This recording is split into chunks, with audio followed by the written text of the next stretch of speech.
Hey everyone! If you need to understand research papers faster, NotebookLM can help you analyze complex studies using AI. In this tutorial, I'll show you how to analyze research papers in NotebookLM step by step. First, open your web browser and go to the NotebookLM website. Sign in with your Google account and open an existing notebook or create a new one.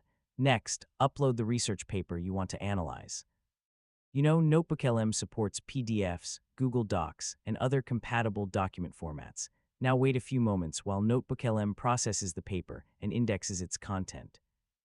Once it's ready, you can begin interacting with the AI. After that, use the chat panel to ask specific questions.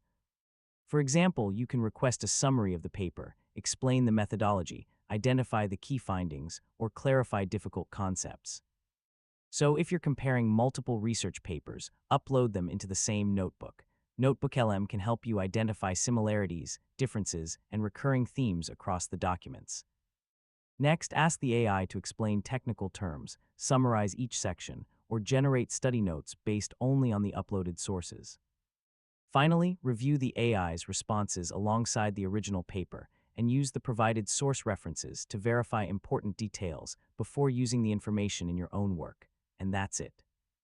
Yeah, you've successfully learned how to analyze research papers in NotebookLM. Now you can understand academic content faster, organize your research, and save valuable study time. Thanks for watching, and I'll see you in the next tutorial.